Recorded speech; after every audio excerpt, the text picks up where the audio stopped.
Vamos entonces a, primero, antes de entrar en lo que nos corresponde hoy,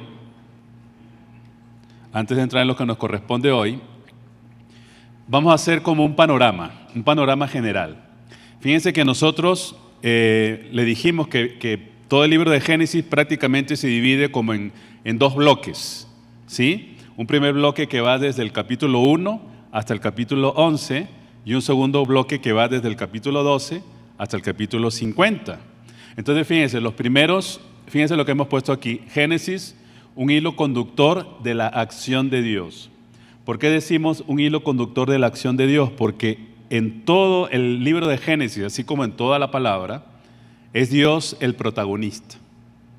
¿Okay? Es Dios quien maneja, que tiene un hilo conductor, quien va como entretejiendo la historia que se va desarrollando. Entonces, fíjense, nosotros pusimos aquí Génesis 1, del 1 al 11, historia de la humanidad. Y queríamos resaltar un versículo que nos parece clave de toda esta primera parte, y es la siguiente, que en Génesis 1:28, ¿se acuerdan cuando el Señor creó al hombre y la mujer y le da esta instrucción? Le dice, sean fructíferos y multiplíquense, llenen la tierra y gobiernen sobre ella. O sea, ese era el plan de Dios. Dios establece al hombre y a la mujer, pero no los establece simplemente, sean felices para siempre, sino que los establece ahí, por supuesto, le dio todas las condiciones para que ellos puedan ser felices. Pero el plan de Dios, ¿cuál era? Que fructifiquen, que se multipliquen y que llenen toda la tierra y que gobiernen sobre ella. Y eso es lo que los teólogos llaman el mandato cultural.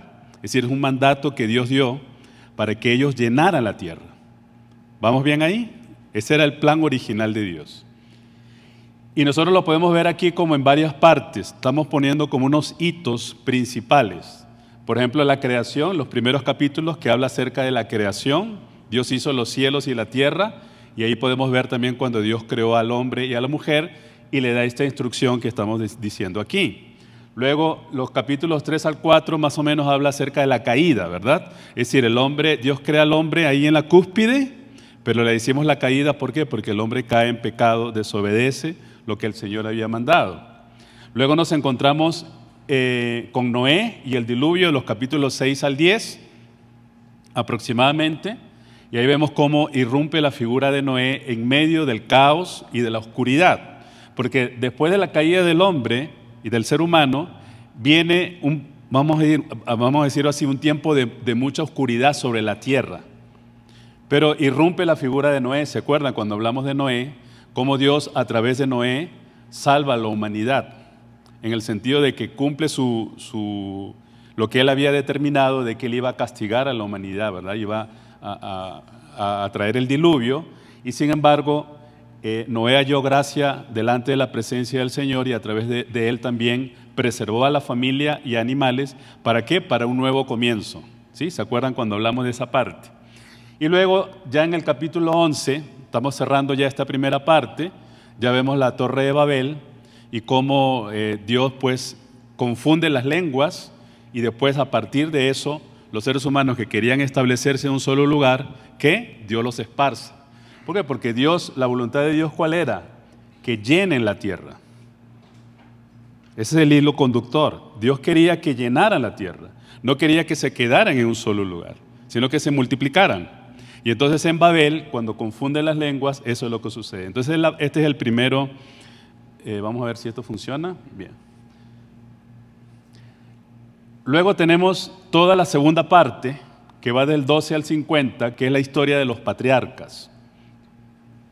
Y el versículo que estamos viendo como clave de toda esta segunda parte es esta: haré de ti una gran nación. Dios le dice a Abraham, haré de ti una gran nación, cuando lo saca de Ur de los Caldeos. Y le dice, todas las familias de la tierra serán bendecidas por medio de ti.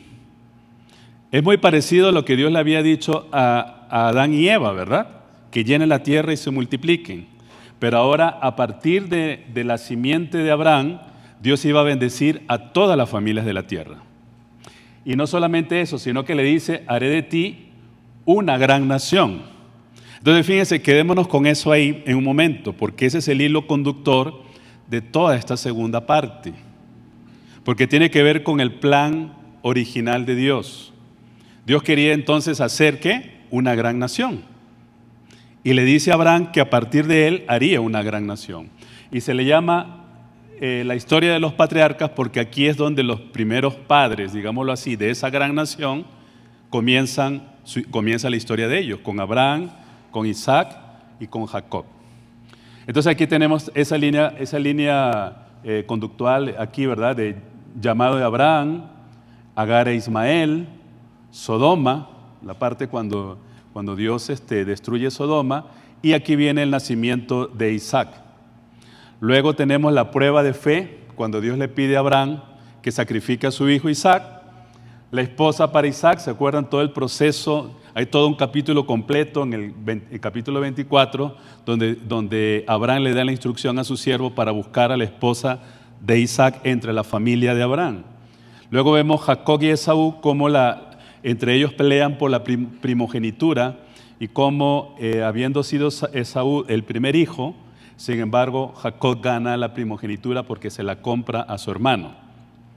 Y esta historia es importante para lo que vamos a ver hoy, porque vamos a ver cómo Jacob bendice a los dos hijos de José y él hace algo similar a lo que pasó aquí. En lugar de bendecir como primogénito al mayor, bendice al menor.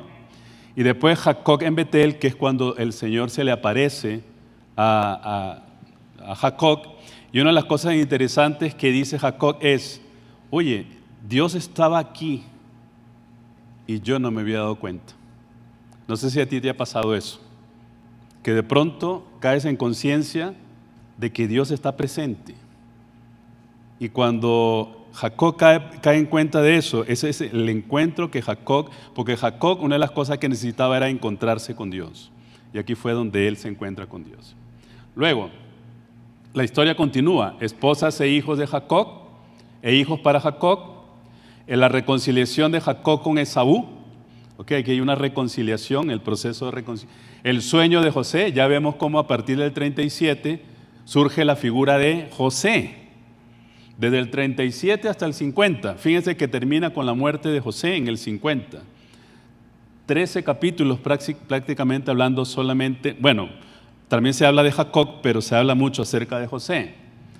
Vemos cómo lo del sueño de José, las pruebas que vivió José del 38 al 40, José como gobernador, ya cumpliéndose el sueño que Dios le había dado a José, José y sus hermanos, Jacob y su familia en Egipto, y lo que vamos a estar viendo toda esta última parte hoy, ¿verdad? Jacob y su familia en Egipto, la muerte de Jacob y la muerte de José, y con eso cierra el capítulo 50 del libro de Génesis. Entonces, manteniendo ese hilo conductor, ¿verdad? De todo este libro. ¿Vamos bien con esto? ¿Sí? ¿Estamos claros? Entonces, es como un panorama general de lo que hemos estado viendo. Vamos a hacer un preámbulo a lo que viene hoy, porque la semana pasada, más o menos se cerró con esto.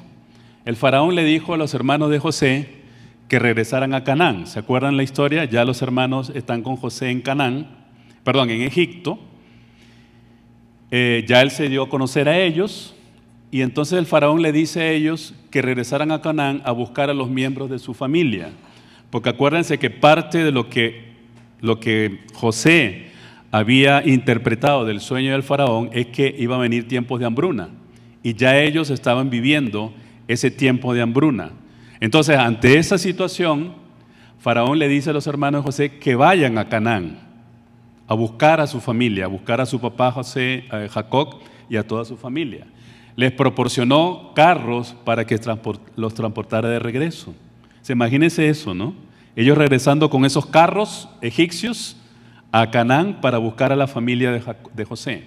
Les prometió darles de la abundancia de la tierra, esa fue una promesa que les dio. Le vamos a dar la mejor tierra para ellos. Y José dio a sus hermanos abundancia de víveres para el camino, de lo mejor de Egipto. ¿Okay? Este es más o menos como el preámbulo, el contexto en el cual estamos, ya para entrar entonces a el capítulo 47. En el capítulo 47 nos encontramos con Jacob,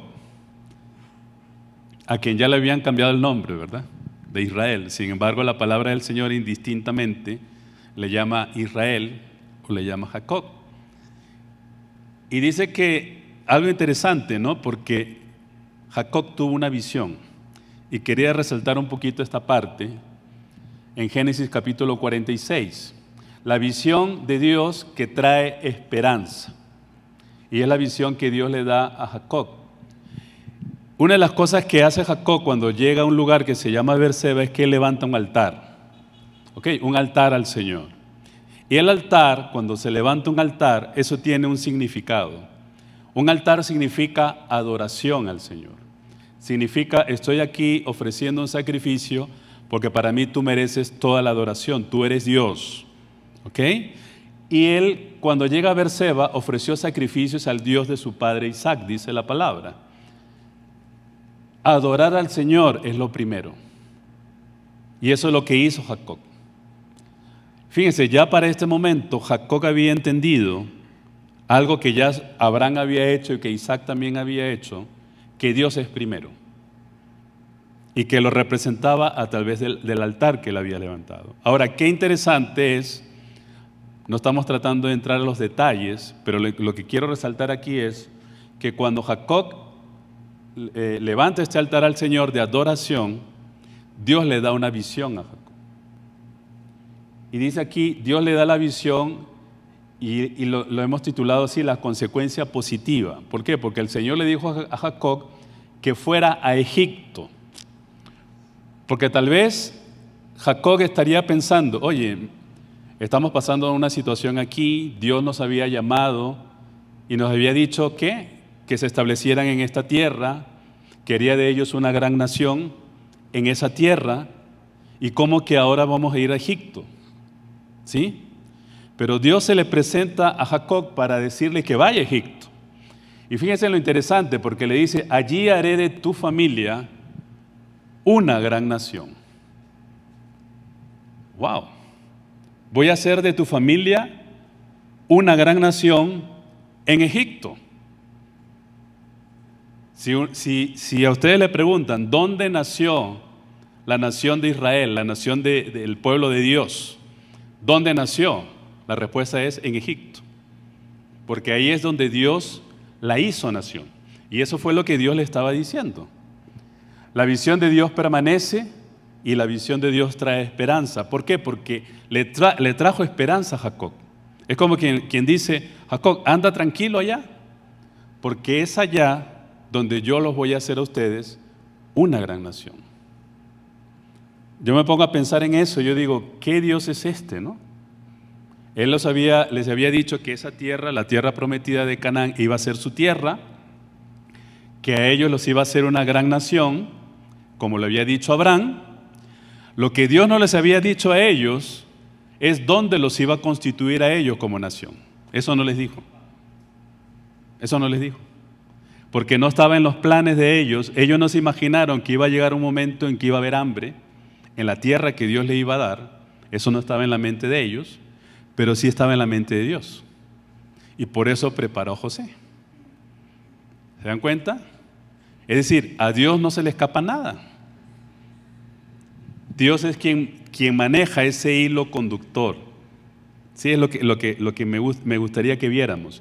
Dios es quien va entretejiendo la historia. Pero no solo esa historia. Yo estoy seguro que Dios va entretejiendo también la historia nuestra. Porque si nosotros somos hijos de Dios, nosotros formamos parte de la gran historia de Dios. La gran historia que Dios va entretejiendo. Lo importante es que cada uno vayamos viendo, ¿cuál es mi lugar en esa historia que Dios va entretejiendo? Y de pronto Dios no muestra todo, como no se lo mostró a Abraham, ¿verdad?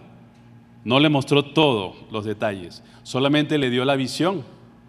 A Isaac tampoco le mostró todo, y a Jacob tampoco le mostró todo. Pero ahora Dios le está diciendo a Jacob que vaya tranquilo a Egipto, porque es ahí donde los va a hacer una gran nación. Le está diciendo, lo que yo le dije a tu papá Abraham, lo que yo le di a tu abuelo Abraham, lo que yo le dije a tu papá Isaac y lo que ahora te estoy diciendo a ti, yo lo voy a cumplir. Solo que no va a ser aquí, sino va a ser allá. Entonces, cuando nosotros formamos parte de esa historia que Dios va entretejiendo, nosotros no sabemos, desconocemos qué es lo que está en la mente de Dios. Nosotros no sabemos dónde vamos a estar mañana. ¿Qué va a pasar de aquí a 10 años? Bueno, si estamos vivos, solo Dios lo sabe.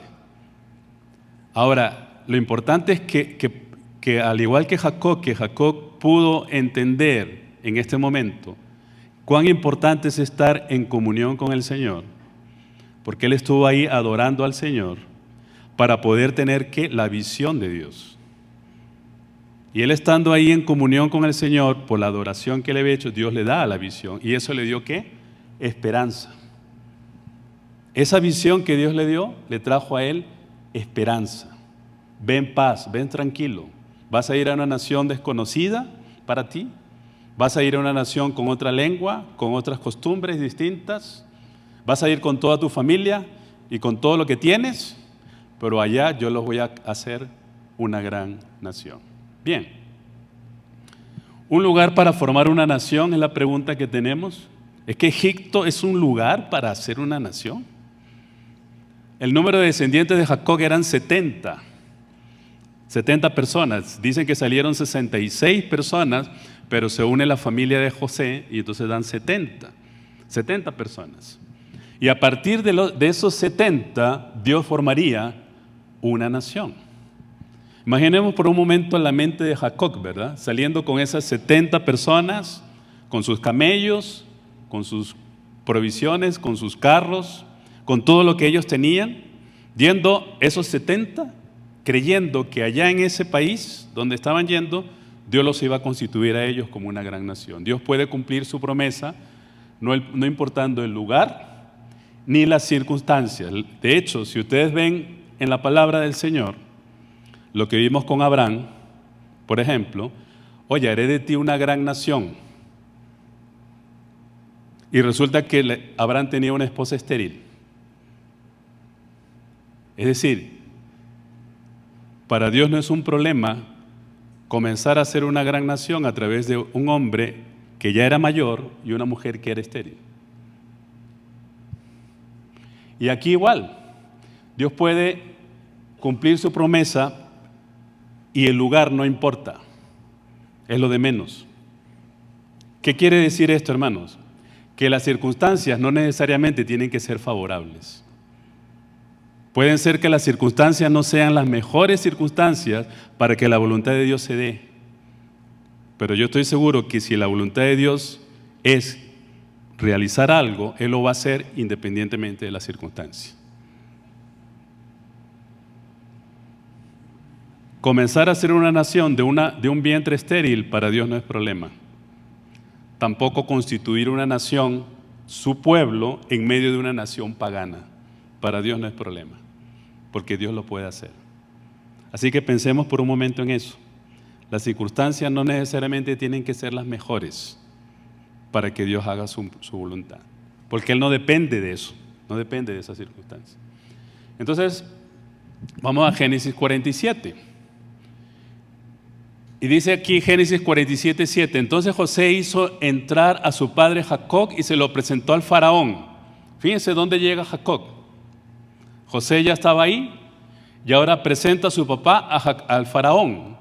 Faraón era la persona más importante. Era el rey de la nación más poderosa en ese momento, que era Egipto. Y presenta a su papá. ¿Y qué hizo Jacob? Fíjense lo que dice aquí. Entonces Jacob bendijo a Faraón. Ese hombrecillo que venía allá de Canaán, llega allá al palacio y ¿qué hace? Bendice a Faraón. Fíjese cuánto había aprendido ya Jacob en este momento, ¿verdad? Después de muchas dificultades, de muchas luchas que él tuvo, hasta peleó con Dios y todo lo que pasó con Jacob, pero que ahora entrando al palacio entiende cuál es su lugar y cuál es su posición. Yo soy hijo del Dios Altísimo. Él está entendiendo, yo soy el hijo de aquel que me envió y que me dijo que fuera tranquilo y que iba a ser una gran nación aquí. O sea que yo puedo bendecir a la persona más importante que está aquí. ¿Sí? Es decir, él no se amilanó con eso, sino que él dio un paso para poder bendecir al faraón. Jacob bendijo al faraón viviendo en tierra extraña, en una cultura diferente, y aún así Jacob pidió la bendición de Dios sobre faraón. La pregunta que tenemos es: ¿de qué manera podemos bendecir incluso a personas que están en posiciones de autoridad? En los lugares donde Dios nos coloque, como la figura de Jacob, nosotros podemos hacer la diferencia. No importa con quién, delante de quién estemos. O sea, Jacob estaba aquí ante la persona más importante y él dijo: voy a bendecir a este hombre. Voy a pedir por él. ¿Me permites bendecirte? Ahora, no necesariamente es que tenemos que hacer eso mismo. La pregunta que dice aquí es: ¿cómo podemos bendecir? ¿De qué manera? Y que esa pregunta quede ahí, ¿verdad? En los lugares donde el Señor nos ha colocado. ¿De qué manera nosotros podemos ser instrumentos de bendición, incluso sobre figuras de autoridad, como lo fue Jacob? Preguntémonos eso, porque el Señor está con nosotros. El Espíritu del Señor está en nosotros. Y podemos hacer la diferencia en los lugares donde el Señor nos coloque. Amén. Vamos a seguir aquí. Bien, entonces tenemos a José, que Dios le había dado habilidades, ¿para qué? Para gobernar y para administrar. Dios le había dado la capacidad para poder hacerlo. ¿Se acuerdan cómo lo formó él? Lo fue formando en una familia disfuncional. Después lo fue llevando como esclavo en la casa de Potifar, y se convirtió en la persona encargada de la casa de Potifar. Luego tiene un problema que no se buscó y lo llevan a prisión, y estando en prisión administra la cárcel. Ese fue el proceso que Dios utilizó para que él aprendiera, y ahora ya le interpreta el sueño a Faraón, y el Faraón lo coloca como el segundo al mando, ¿verdad? Como la persona. Y no solamente eso, sino que lo coloca como el administrador, como quien podía ahora distribuir los bienes, no solamente eso, sino que negociar, porque el hambre comenzó a recorrer toda la tierra. Y la gente iba a Egipto porque en Egipto sí había provisión. ¿Por qué? Porque José tuvo la provisión ¿de qué? De guardar en los tiempos de las vacas gordas. En esos tiempos él guardó. ¿Para qué? Para que en los tiempos de las vacas flacas pudiera haber lo suficiente. Pero en ese tiempo de las vacas flacas, él administró lo que había ahí. ¿Y cómo lo hacía? Vendía y la gente compraba, pero el hambre fue de tal manera que no solamente la gente iba a comprar, sino que hasta se hacían esclavos, esclavos vendían su vida, hasta le daban sus tierras. ¿Para qué? Para que pudieran obtener alimentos. Y llegó un momento, José fue tan buen administrador que incluso pudo adquirir tierras para el faraón.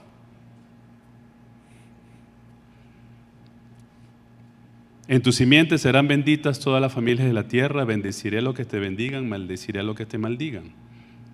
¿Qué estaba haciendo aquí? Faraón bendijo a José, ¿verdad?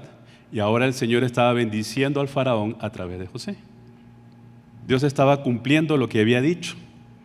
José estaba haciendo esa figura, ese medio, ese instrumento que Dios estaba utilizando. ¿Para qué? Para bendecir a faraón y para bendecir a la tierra de Egipto. Dios le dio a José entonces sabiduría para gobernar, capacidad para gobernar. Se la dio el Señor. Pero para él tener esa capacidad fue procesado, ¿verdad? Lo que habíamos dicho. José comprobó que fue un sabio administrador de la tierra de Egipto. Bajo su gobierno la gente fue librada del hambre. ¿Ok? Del hambre. Y Faraón también prosperó. ¿De qué manera considera que Dios le puede usar para ser de bendición en el lugar donde el Señor le colocó, como preguntamos anteriormente? Que podamos ser gente que otros puedan decir: oye, la cosa mejoró cuando llegó él. o ella. La cosa comenzó a prosperar o a mejorar desde que llegaron estas personas. ¿Por qué? Porque Dios está con esta gente. Dios está con estas personas. Y Dios hace que trae bendición, hace que el lugar donde se está mejore, que otros puedan ser bendecidos. ¿Por qué? Porque ese era el plan original de Dios. Eso es lo que Dios quería. Dios no solamente quería hacer una gran nación, sino bendecir a las naciones a través de esta gran nación. Y es lo que José comenzó a hacer. Estaba haciendo ese instrumento que Dios estaba utilizando para bendecir no solamente a la nación de Egipto, sino a otras naciones que estaban pasando hambre y que ahora también pudieran cubrir ese problema que tenían. Dios bendijo a su pueblo de acuerdo a las promesas que le hizo a Abraham. Rápidamente se estaban convirtiendo en una gran nación. Dios también bendijo al faraón por cuanto dio a la simiente de Abraham lo mejor de la tierra de Egipto, lo que habíamos mencionado. Más adelante, en el tiempo de Moisés, cuando otro faraón oprimió a Israel, Dios tuvo que tratar con dureza a los egipcios, lo que estábamos mencionando, porque ese es el mismo hilo conductor. Te bendeciré a los que te bendigan, pero a los que te maldigan, los maldeciré. Este faraón fue bueno con ustedes, yo lo voy a bendecir. Este faraón fue malo con ustedes, pues se la va a ver conmigo. Es decir, el mismo Dios que bendice es el mismo Dios también que puede traer maldición. Es como quien dice, métete con uno de mis hijos y ya verás. Es decir, Dios saca la cara por su pueblo, saca la cara por la nación que Él estaba estableciendo, pero Él saca la cara también por nosotros, por los hijos de Dios. Nosotros no tenemos que vengarnos de la gente, Dios se encarga. Y aquí está ese principio que estaba ahí, ¿verdad? Entonces Dios bendice o no bendice de acuerdo a los actos hacia su pueblo. ¿Por qué? Porque eso fue lo que le dijo a Abraham. Y eso se va cumpliendo a lo largo de la historia. ¿Qué piensan con relación a las formas en que Dios puede o no bendecir a las personas e incluso a naciones que tengan que ver con nosotros? ¿Qué piensan en relación a eso? Trata de pensar por unos segundos con relación a esto. Oye, ¿será que Dios puede traer prosperidad al trabajo donde yo estoy a través de mí? ¿Será que Dios puede bendecir a esta comunidad donde estamos a través de lo que hace en Iglesia de C, por ejemplo? Pensemos por un momento eso. ¿Será que el Señor puede prosperar el trabajo donde nos encontramos a través de lo que Dios puede hacer a través de nosotros? Porque fíjense lo que pasaba con José. Todo lo que él hacía, Dios lo prosperaba.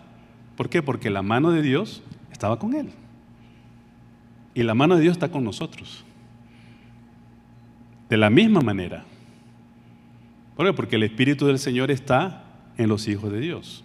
Y si el Espíritu del Señor está en nosotros, la mano de Dios está con nosotros. ¿Qué nos dice eso con relación a nuestro Dios? ¿Qué nos dice? Porque una de las cosas resaltantes que el libro de Génesis nos muestra y que toda la Escritura nos muestra es a Dios. Y eso es una recomendación. Cada vez que leamos la palabra, la pregunta que nos hagamos es, ¿qué me dice esto con relación a Dios? ¿Qué me dice esto con relación a Dios? ¿Por qué? Porque la palabra nos revela a Dios. ¿Queremos conocer más del Señor? La palabra nos revela a Dios. Nos revela algo de su carácter, nos revela algo de sus actos. Y aquí podemos ver algo de eso. Bien, vamos a seguir. Génesis 48 entonces. Génesis 48. Entonces fíjense, algo que me había preguntado un hermano antes. ¿Por qué pasó esto? Que José les presenta a sus hijos, ¿verdad? Efraín y Manasés. Pero era Manasés y Efraín. Y cuando se los presenta para que Jacob los bendijera, Jacob hizo esto, cambió las manos y con la mano derecha era que se bendecía al mayor y con la mano izquierda se bendecía al menor. Pero cuando José le trae a su hijo mayor, Manasés, y le dice, bendícelo a él primero, y aquí está Efraín, Jacob hace esto. Y Y entonces con su mano derecha bendijo a Efraín y con su mano izquierda bendijo a Manasés. Y hasta dice la palabra que José se enojó. Pero ¿saben qué? Jacob estaba recordando lo que Dios hizo con él. ¿Se acuerdan? El primogénito, ¿quién era? Era Esaú, no era él. Y sin embargo Dios cambió eso. La costumbre o lo que la cultura determinaba era que el primero tenía la primera bendición, era el primogénito. Y ese primogénito era a su vez el responsable, el que iba a ser el responsable de la familia, la figura principal. Pero Dios quería mostrar a través de este acto, como se lo mostró también a Isaac cuando bendijo a Jacob, que Él puede cambiar eso. Que independientemente de lo que la costumbre o la cultura diga, Dios puede hacer cambios y Dios puede hacer que el menor sea quien bendiga al mayor.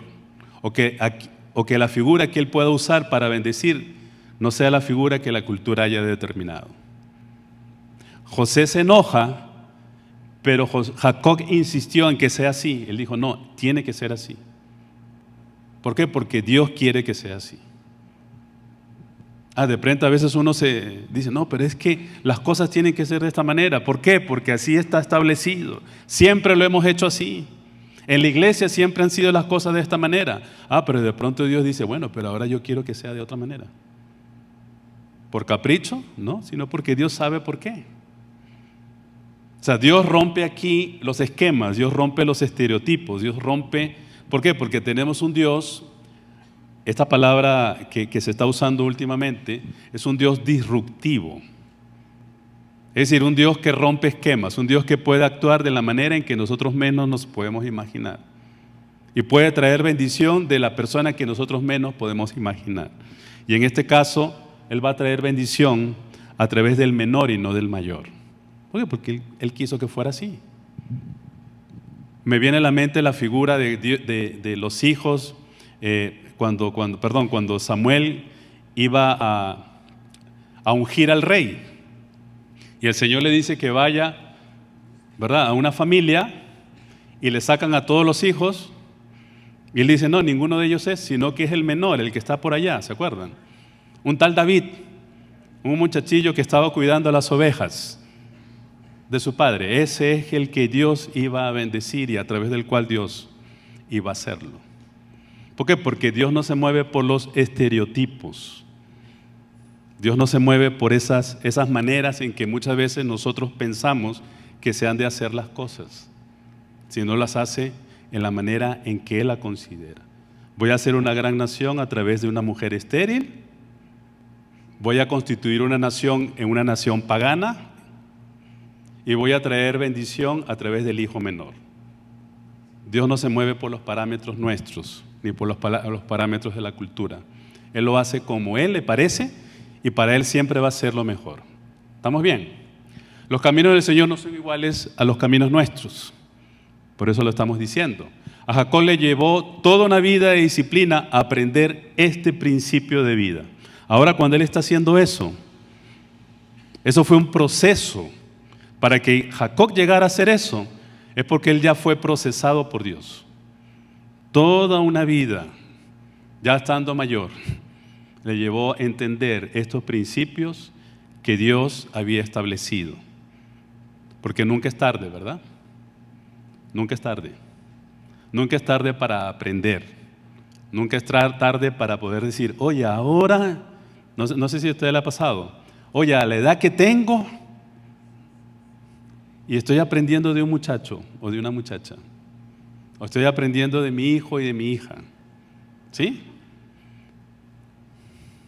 Y la neurociencia y todo esto, ¿verdad? Que te dicen que ahora que el cerebro tiene la capacidad de seguir aprendiendo incluso siendo adulto mayor, tiene una plasticidad. Eso quiere decir que nosotros podemos seguir aprendiendo como Jacob, ¿verdad? A la edad adulta, poder aprender,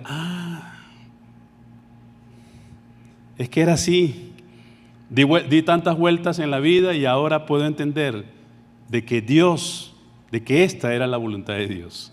¿Le ha pasado?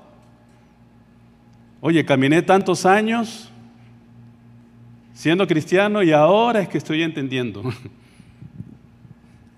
Eso le pasó a Jacob. Entonces, al final lo aprendió y aquí bendice al hijo menor en lugar del mayor. Él pudo entender eso. Hay muchas cosas que nosotros podemos aprender de Jacob y ahora lo vamos a ver. En el acto de bendecir a José, ya cuando Jacob ahora va a bendecir a José, él utilizó una invocación triple acerca del Señor. Cuando él lo bendice, le dice cosas como esta: el Dios que hizo el pacto con sus padres, Abraham e Isaac, este hecho había afianzado la fe de Jacob en muchas ocasiones. Es decir, si había algo que a Jacob lo había mantenido en pie, era el hecho de saber que había un Dios que había sido el Dios de su padre, de su abuelo Abraham y de su padre Isaac. Eso lo había mantenido a él.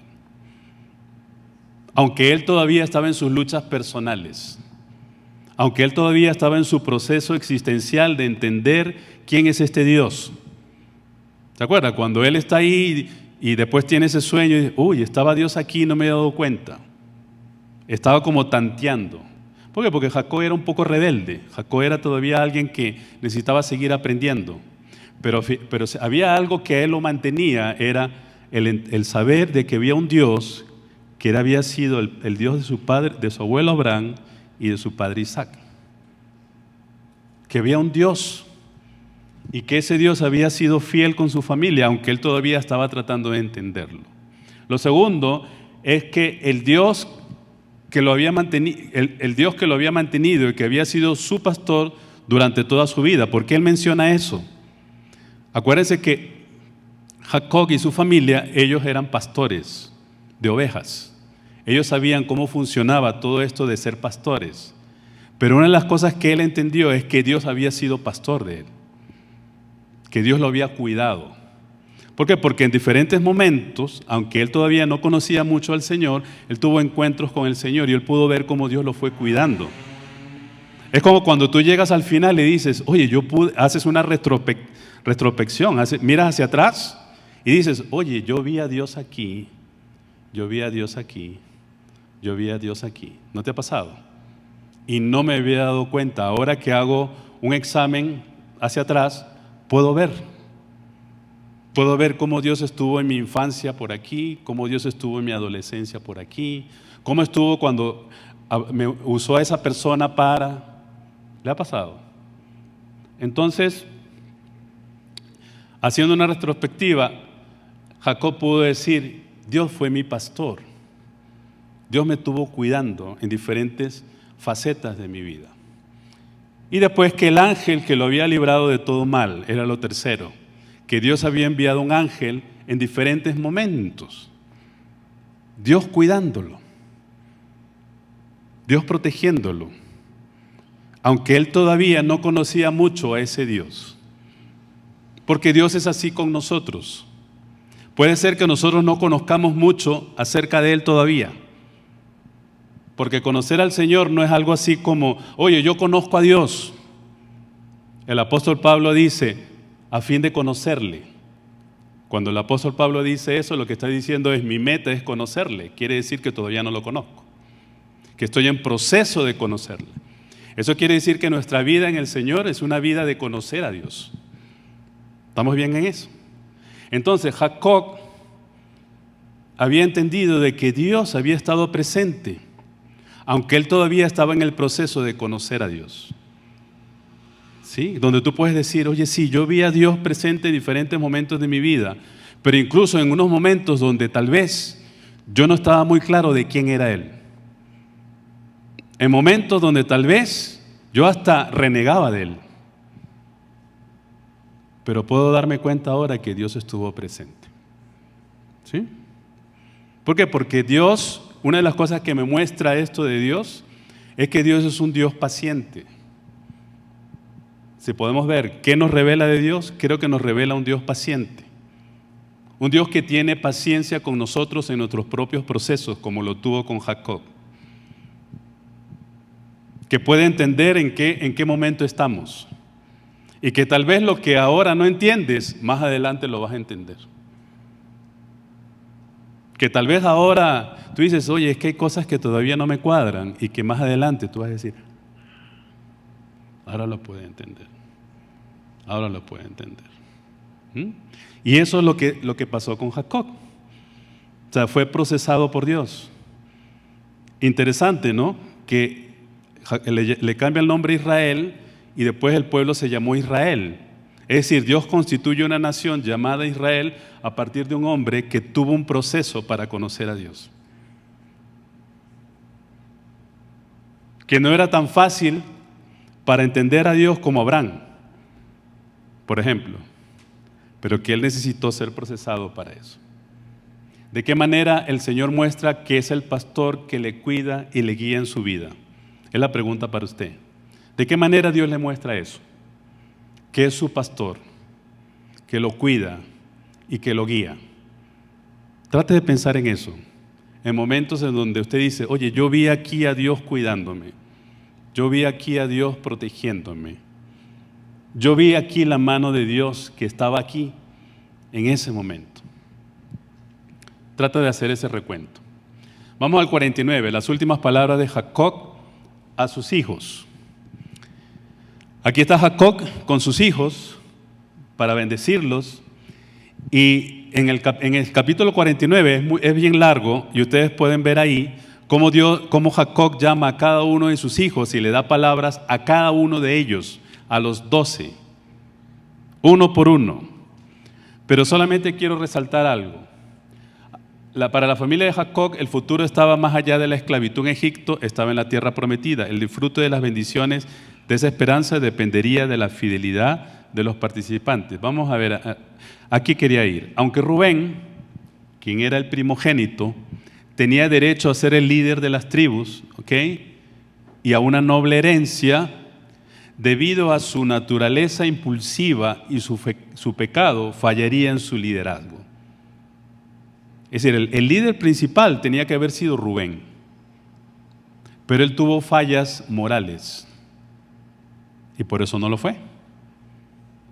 Durante el tiempo de los jueces, por ejemplo, la tribu de Rubén se caracterizó por la indecisión.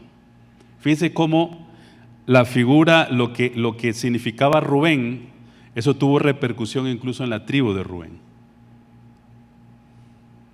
¿Por qué? Porque una vida de pecado afecta el carácter. Esa vida de pecado, esas fallas morales que tuvo Rubén, lo afectaron a él en su carácter. Se convirtió en una persona indecisa y eso tuvo repercusión en su familia y en la tribu. Era una tribu muy indecisa. ¿Por qué? Porque no sabía distinguir. ¿Será por aquí o será por acá? ¿El camino que debo tomar será este o el camino será este? Indecisión constante. ¿Por qué? Porque había una falla moral, una falla en el carácter. Y eso es lo que pasaba con Rubén. Y por eso, cuando Jacob está ahí ante Rubén, le hace ver eso. Las razones por las cuales él no iba a ser el líder principal. Y es importante tomarlo en cuenta. Lo segundo, en la bendición sobre Judá, allí fue diferente. Anticipa el reinado de la tribu de Judá que culminaría con el gobierno del Mesías. Por el contrario, cuando bendice a Judá, lo bendice de tal manera que es como una bendición profética, que a través de él vendría el Mesías, el cual todos los pueblos le obedecerían, el Señor Jesucristo. Él anticipa en la bendición que hace a Judá, de que a través de él vendría el rey David, por ejemplo, vino a través de él, y a través de él vendría el Mesías, que sería el Señor Jesucristo. ¿Okay? Muy diferente en el caso de Judá con relación a Rubén. Lo que nos puede enseñar la vida de Jacob, algunas cosas que consideramos que nos puede enseñar la vida de Jacob. Vivió 147 años, ¿okay? Tuvo muchas luchas en su vida, muchas. También tuvo muchas fallas y pecados. También tuvo un deseo constante de recibir la bendición de Dios. No me iré hasta que me bendigas, le dijo a ese ángel con el que luchó y que él quedó ahí medio cojo. Confiaba en Dios en medio de las circunstancias adversas. Aprendió de dónde venían las bendiciones verdaderas y murió como un hombre de fe verdadera. ¿Okay? Es decir, su camino no fue fácil, Pero en medio de todo esto, de todas esas luchas que él tuvo, él insistía en algo: Señor, bendíceme. Porque él había escuchado que el Dios de su abuelo y el Dios de su papá era un Dios que bendecía. Y para él era sumamente importante ser bendecido por Dios en su vida. Y de hecho Dios lo bendijo. Y aquí la figura de esto representa las tumbas. ¿Por qué? Porque así como todo tiene un inicio, tiene un final también, ¿verdad? Y Jacob pues tuvo un final, pero José también tuvo un final. Y vamos a ir rápido por el tiempo.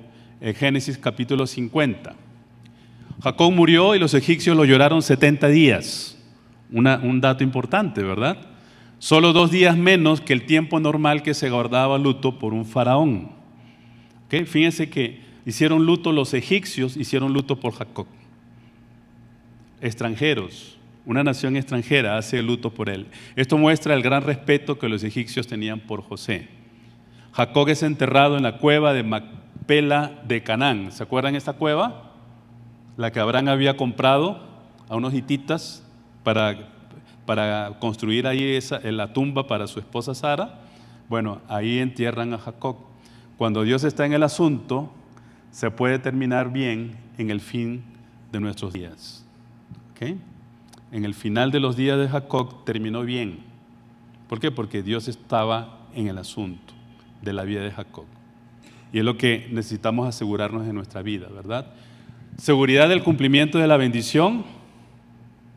Las circunstancias adversas pueden ser parte del plan maravilloso de Dios. ¿Okay? Miremos todo. Sí, Dios iba a bendecirlos a ellos, pero las circunstancias adversas estaban dentro del paquete. No podemos evitar las circunstancias adversas, porque ellas forman parte del proceso. Lo que tenemos que ver es que en medio de las circunstancias adversas, Dios nos bendice. Ustedes se propusieron, dice en Génesis 50:20, hacerme mal, le dice José a sus hermanos. Porque, después que muere Jacob, sus hermanos temieron. Bueno, ahora que murió mi papá, seguramente José aquí va a liquidarnos, ¿verdad? Sí, nos va a hacer con nosotros lo que quiere. Pero él dice, José dice lo siguiente: ustedes se propusieron hacerme mal, pero Dios dispuso todo para bien. Dios dispuso todo para bien. Fíjense cómo José pensaba con relación a Dios. Él puede hacer que los caminos torcidos más bien sean lo que Él utilice. ¿Para qué? Para el bien. Él me puso en este cargo para que yo pudiera salvar la vida de muchas personas. Es decir, esa adversidad y todo eso que pasó formaba parte del plan para Él llegar a Egipto y poder ser el instrumento de Dios para salvar a muchos.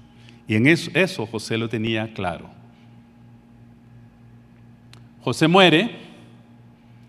José vivió lo suficiente como para ver a sus tataranietos por parte de Efraín y sus bisnietos por el lado de Manasés. Vivió 110 años. Lo embalsamaron, así como a Jacob, así como hacían los egipcios, que embalsamaban a la gente. Abraham vivió hasta los 175 años, Isaac hasta los 180 y Jacob hasta los 147. Ahí más o menos similar a Abraham e Isaac, pero Jacob tal vez un poquito menos, pero José menos todavía. El libro de Génesis termina con la promesa de la tierra, todavía sin cumplirse, pero con la expectativa de una visita del Señor. Dice el 50:25b, cuando Dios venga a ayudarlos y los lleve de regreso. Es decir, ellos están en Egipto ya, se van a establecer en la tierra de Gosén, que era la mejor tierra para gente que tenía ganado y que tenían ovejas. Pero les dice esto: cuando Dios venga a ayudarlos y los lleve de regreso. Es decir, había esperanza. Se están estableciendo como nación, pero ustedes van a regresar. Ustedes van a regresar. Y entonces, aquí vemos a todo el pueblo ya estableciéndose para ser una nación en Egipto, pero la historia continúa. ¿Por qué la historia continúa? Porque en el libro de Éxodo la historia continúa. Aquí comienza parte de la historia que después vamos a ver, van a ver, perdón, cuando vean el libro de Éxodo, que comienza en Éxodo. Éxodo es la continuación de esta historia que está terminando aquí.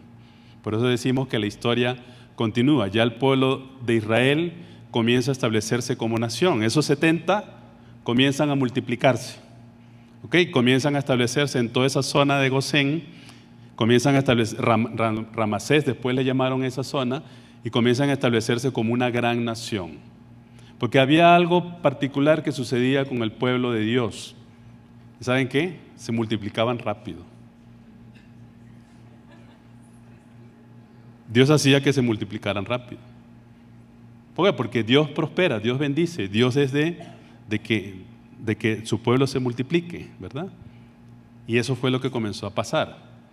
Ahora, terminamos con esta pregunta y después vamos a terminar en oración con los pastores y con Sari también.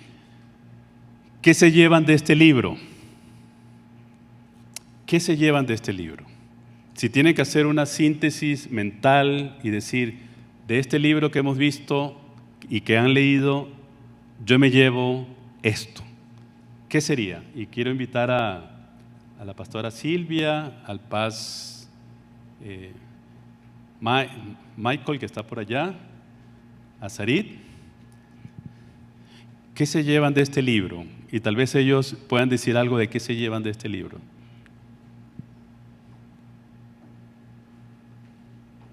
Sarit, ¿qué te llevas de este libro? Sí, realmente yo creo que esta pregunta para todos nosotros, ¿verdad? Y además de conocer a Dios a lo largo de Génesis, como algunos de ustedes también mencionaron, no es la primera vez para algunos que leían este libro, para nosotros tampoco, pero qué bueno como Dios nos habla. Y yo me llevo de este libro de Génesis lo que es reconciliación, perdón y nuevos comienzos.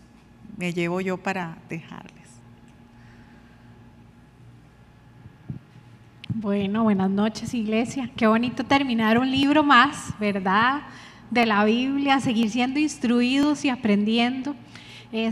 A mí me encantó la profundidad con la cual uno puede entender las historias, ¿verdad? Es que está rodeado de un montón de detalles que nos permiten comprender mejor por qué un personaje actúa de una forma, por qué otra. Yo creo que aprendimos mucho acerca de las reacciones que ellos estaban teniendo cuando empezamos a unir las historias y recordar, ¿verdad? Y ahora don Guillermo nos contaba algunas de por qué Jacob hoy actúa de esta manera delante de Faraón después de haber pasado una, otra y otra situación, ¿verdad? Vieran que yo me llevo, dentro de muchísimas cosas que aprendí, me encantó, pero me llevo algo que quiero rescatar que decía don Guillermo, y es acerca de la primogenitura, ¿verdad? Si hacemos un recuento, ninguno de los que fueron, digamos, patriarcas eran primogénitos. Abraham no era el primogénito de los hijos de Nacor, ¿verdad? Isaac no era el primogénito era Ismael. Jacob no era el primogénito era Esaú. Y hoy vimos, ¿verdad?, que José no era el primogénito. ¿Quién era el primogénito? Rubén, ¿verdad? Dios transforma las diversas circunstancias, ¿verdad? Puede cambiar nuestra historia también. Aunque no tengamos la bendición de la primogenitura, pero Dios decide de qué manera nos bendice, ¿verdad? Y yo rescato esa. O sea, los primogénitos no se la crean tanto.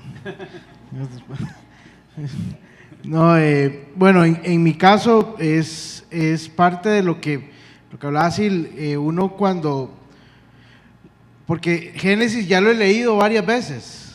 Nunca me he leído la Biblia entera, pero he empezado a leerla varias veces y Génesis me lo he leído entero. Y ¿cómo es que se llama? Pero para prepararse para esto uno tiene que profundizar y de verdad uno aprende más. Y lo que rescato es la historia de José. Una de las cosas que Dios me hablaba mucho es cómo Dios tiene un propósito siempre detrás de, y siempre me recuerdo como muchas veces en la vida estoy yo estrilándole a Dios que ¿por qué me pasa esto? ¿Por qué me pasa esto? Pero siempre vuelvo a caer en la historia de José, donde nunca tengo el final, pero siempre va a haber un buen final. Entonces eso es lo que quisiera rescatar de mi lado. Yo quiero agregar algo más y a la vez es una invitación porque vamos a seguir y es el Pentateuco, este es el primer libro. Y reflexionando acerca de ese pueblo que creció y se multiplicó en Egipto, ahora vamos a empezar el libro de Éxodo. Con otros hermanos que vamos a estar aquí cada miércoles en Raíces.